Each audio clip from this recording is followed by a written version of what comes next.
이병태 교수님이 이번에는 경제학과 싸우는 전세 임대료 규제라는 제목으로 어제 오후에 올린 글을 가져와 봤습니다. 경제학자들은 임대료 통제에 대해서 어떻게 생각할까? 79년에 발표된 경제학 최고의 저널인 아메리칸 이코노믹 리뷰의 설문조사에 따르면 경제학자 중에 98%가 거의 다죠, 다. 경제학자 98% 거의 다가 임대료 상한 규제는 임대주택의 공급과 품질을 낮춘다.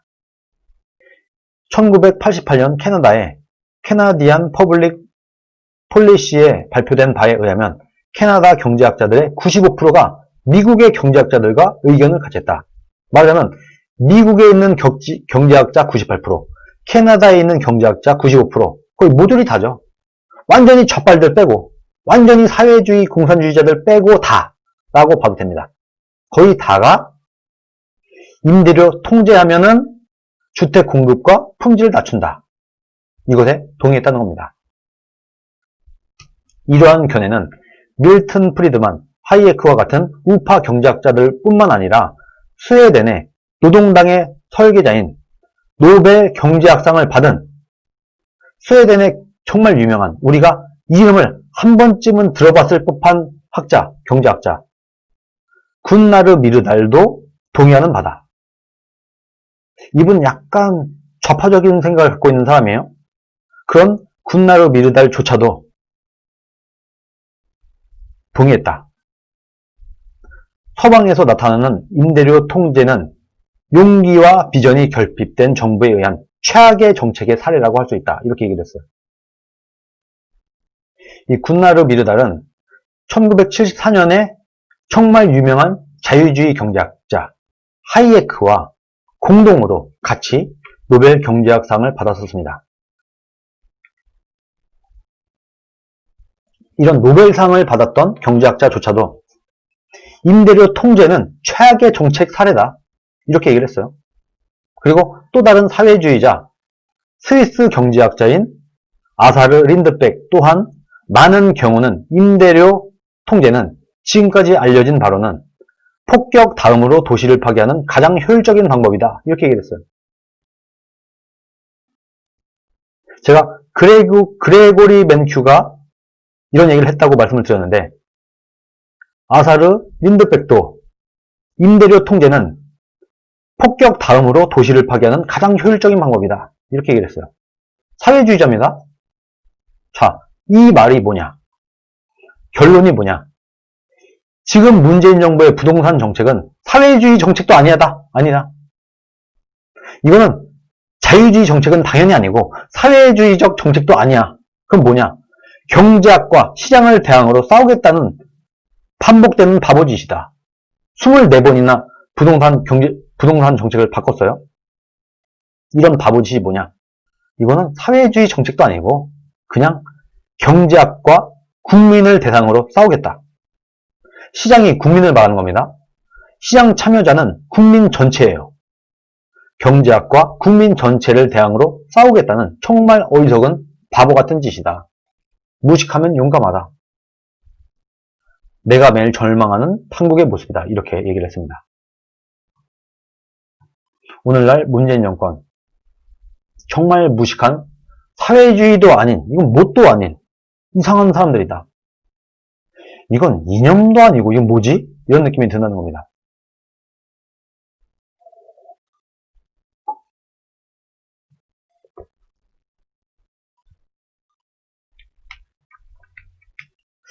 제가 정말 목이 터져라 말씀을 드렸던 게 국가의 부동산 정책 목표는 집값을 잡는 것이 돼서는 안 된다.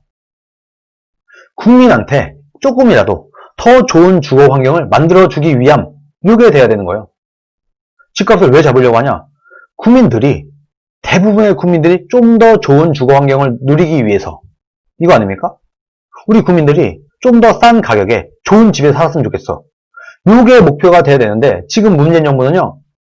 도시를 박살내서라도 우리 국민들의 모든 주거 환경이 개판이 되는 한이 있다고 하더라도 어떻게든 무조건 집값만 잡으면 돼.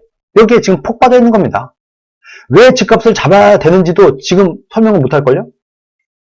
지금 문재인이나 김현미나 이런 사람들한테 여러분 집값 왜 잡으려고 하는 거예요?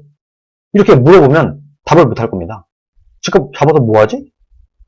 부자들 혼내주려고? 다주택자 혼내주려고? 집을 가진 사람에게 징벌을 내리기 위해서?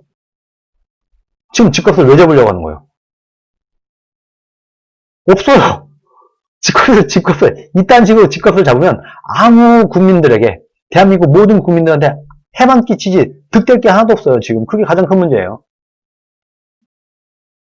오로지 정부의 부동산 정책은 국민들 다수가, 모든 국민들이 더 좋은 환경에서 살 수 있게 만들기 위함, 요거여야 되는 겁니다. 그러기 위해서는요, 다양한 가격대에 다양한 주택들이 공급이 돼야 됩니다. 왜? 소득이 다 다르잖아요. 부자도 있고 중산층도 있고 가난한 사람도 있고. 부자들이 원하는 좋은 집, 아주 럭셔리한 집, 아주 넓고 럭셔리하고 아주 멋들어진 집도 필요하고, 중산층이 원하는 적당한 평수에 좋은 집도 필요하고, 나는 돈이 없어, 이런 사람도 괜찮은 집에 살 수 있어야 되고, 이런 대한민국을 만들기 위해서는요, 다양한 가격대에 다양한 주택들이 공급이 돼야 됩니다. 그런데 지금 우파도 그렇고 좌파도 그렇고 문제가 뭐냐? 죄다 서민주택만 공급하겠대요. 서민주택만, 공공임대 아파트만. 아니, 더 좋은 집에 살고자 하는 수요가 폭발하기 때문에 강남 집값이 오르고 서울의 집값이 올라가는 거 아니겠습니까? 그런데 국민들이 원하지 않는 서민주택만 무지막지하게 진다는 거예요. 이게 문제다. 지금 공공임대 아파트로 해결이 안 된다. 서민주택만 공급해서는 안 된다. 국민들의 눈높이가 올라갔다. 국민들이 지금 원하는 집은 뭐냐? 우리나라 다수의 국민들이 생각하는 좋은 집이 뭐냐? 결과적으로 학군이 잘 꾸려져 있는, 내 직장이 가까운 대단지 아파트를 원하는 겁니다. 깔끔하게 한 줄로 정리를 하자면 대한민국 다수의 국민들은 학교가 있고 좋은 학교가 있는 내 직장이 가까운 대단지 아파트인 겁니다. 지금 무진장 집값이 올라가는 곳들 다 보면 죄다 그런 데예요. 그런 데들만 지금 집값이 가파르게 상승을 하고 있습니다. 왜? 그런 데가 앞으로 더 이상 안 늘어날 것 같으니까. 지금 문재인 정권, 이재명 이런 사람들 공공임대 아파트만, 서민 아파트만 잔뜩 진다고 하고 있죠. 지금 미래통합당도 100만호 공급을 해야 된다 외치고 있죠. 서민 아파트를. 이게 서민을 위한 게 아니라니까요. 지금 문제의 본질을 아무도 모르고 있어요. 좌든 우든. 다양한 가격에 다양한 주택들을 공급하는 건요, 국가가 할 수가 없어요. 이 다양한 수요는 국가가 채워줄 수 없고 결국에는 시장에 맡기는 거 외에는 방법이 없는 겁니다. 시장에 맡기면 수많은 건설업체들, 수많은 건설사들, 이런 사람들이 어련히 알아서 그 다양한 수요를 충족시켜주기 위한 공급을 합니다. 이렇게 둬야 된다. 그렇게 해서 일자리가 많은 강남을 중심으로, 강남, 판교, 구로, 우리가 소위 말하는 일자리가 많이 결집되어 있는 이런 지역이 있지 않겠습니까? 이런 지역 근처, 아니면은 이 지역에 출퇴근이 한 30분 안으로 가능한 곳들, 가능한 위성 도시들, 이런 곳들을 개발을 하겠죠. 국민들 소득에 맞게끔. 이거를 국가가 할 수 있어요? 이걸 국가의 지령으로 할 수 있어요? 문재인이 할 수 있어요? 문재인의 머리로 할 수 있어요? 김현미의 머리로 할 수 있어요? 이거 못한다고요, 못한다고. 그러니까 결국에는 100점은 아니지만 결국에는 시장에 맡기는 것만이 유일한 방법이다. 문재인 정부는, 김현미 같은 사람은 부동산 문제를 해결할 지력이 없습니다. 방법도 없고 능력도 없고. 그게 문제인 겁니다. 율TV님, 집 사고 싶고 땅 사고 싶은 생각은 인간의 본능입니다. 짐승들 영역 다툼하는 거 보셨죠? 인간도 똑같은 본능으로 내 집을 가지고 싶고 내 땅을 가지고 싶은 겁니다. 그걸 막고 규제한다는 건 미친 짓이다. 인간의 욕구를 제어할 수 있다 믿는 게 더 어이상실이다. 이렇게 말씀하시네요. 네, 슈퍼챗 감사합니다. 국민의 수요와 싸우고 있는 거예요. 지금 말하자면 문재인은. 국민의 수요, 국민의 욕구, 국민들의 바람, 국민들의 희망과 싸우고 있는 문재인 정부인 겁니다. 이것을 깨달을 가능성이 없어요. 문재인 정부 사람들은 사회주의자들이기 때문에. 정부 여당이 지금 총동원돼 갖고 주거 안정을 이루겠다고 하면서 집값을 잡겠다고 하면서 각종 대책을 지금 24번이나 쏟아내 왔어요.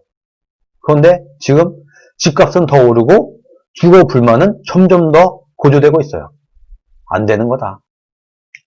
야당도 뭐 100만 호 공급을 외치긴 했는데 뭐 공급량은 어마어마해서 100만 호가 공급이 되면은 집값을 잡을 수 있을 것 같아요. 그런데 국민들의 반응은 별로 시큰둥해요. 왜? 국민들 뇌 속에 박히는 한마디가 없는 겁니다. 한마디 메시지가 없는 겁니다. 이런 메시지를 제가 오늘 방송에서 한 메시지를 좀 날려보세요. 이게 정답입니다. 정답은 다 있는데 본인들이 게을러서 모르지. 물론 주거 문제를 완벽히 해결한 나라는 없어요. 그런데 우리나라보다 주거 환경이 훨씬 좋은 나라들은 많아요. 이 말이 뭐냐? 대한민국이 최고의 선진국이 아직 아니라는 거예요.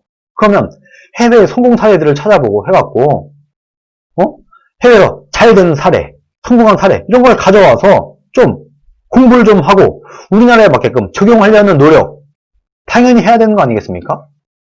근데 문재인은 어서 듣도 보도 못한 이상한 정책, 베네수엘라가 해서 실패한 정책, 그리스가 해서 실패한 정책, 어떻게 전 세계 모든 나라들이 실패한 정책들만 다 모아와. 참 이러니 실패할 수밖에 없지. 정말 최소한의 IQ도 없는 문재인 정권을 우리가 기대할 수 없는 겁니다. 그런데 문재인 정부의 더 큰 문제가 뭐냐? 자신들이 틀렸어도 인정을 하지 않아요. 끝까지 인정하지 않으려고 해요. 그러니까 인정을 못하니까 바꿀 수도 없어요. 본인들의 실패를 인정을 하고 자신들의 무능과 무지를 인정을 하고 해야 정책을 바꾸고 사람을 바꾸고 할 텐데 이걸 인정을 못하는 거예요. 이게 자존심 때문인지 뭔지 모르겠어요. 끝까지 인정하지 못하다 보니까 정책을 계속해서 고수한다. 실패한 정책을 더 강하게 밀어붙인다. 그러니까 더 실패하고 결국에는 대한민국 전체가 박살이 나는 겁니다. 지금처럼. 까놓고만 해서 여러분, 사람이 실수할 수 있어. 국가가 정책 실패할 수 있어. 여러분, 이승만이라고, 박정희라고, 뭐 링컨이라고, 전 세계 어느 천재적인 정치인이라고 하더라도, 정치 지도자라고 하더라도 실패하는 정책도 있어요. 10개를 실행을 했는데 6개 성공하고 4개 실패했으면 잘한 겁니다, 여러분. 사람이 실수할 수도 있고 정책이 잘 안 될 수도 있지. 이상한 정책을 낼 수도 있지. 그러면 이때 자신의 실패를 인정하고 바꾸면 되는 거예요. 그런데 문재인 정권의 가장 큰 문제는 실패한 정책조차도 성공한 정책이라고 거짓말을 하고 무대포로 밀고 나간다는 겁니다. 그 결과는 나라가 망하는 거예요. 언제까지 이걸 밀어붙일 수 있냐? 나라가 망할 때까지. 나라가 완전히 폭망할 때까지 이것을 밀어붙일 가능성이 제가 볼 때는 거의 100%입니다. 실패를 인정하지 않아요. 실패를 했을 때, 정부 정책을 실패했을 때 이거를 인정을 하고 고쳐가는 나라가 좋은 나라고, 실패를 인정하고 수정을 하는 정부가 좋은 정부고 훌륭한 정치 지도자인 겁니다. 얼마 전에 제가 웃으면서 말씀을 드렸죠. 홍준표 의원이 본인이 대선 후보로 나갔을 때 홍준표도 대선 공약으로 최저임금 10,000원 공약을 들고 나왔었습니다. 이거 내가 몰라서 그랬다. 나도 몰랐어. 나도 최저임금을 급격하게 이렇게 끌어올리면 이렇게 나라 경제가 무너질지 몰랐어. 하고 쿨하게 인정을 하고 야 막상 문재인 해보니까 이거 경제 박살내는 짓이잖아. 이거 다시 원복하자. 강제 조항을 권유 조항으로 바꾸자 하잖아요. 아니 대통령이 신이 아니에요. 다 할 수 없어요. 실패할 수도 있고 내가 내놓은 공약, 내가 내놓은 정책 틀릴 수도 있고 실패할 수도 있어요.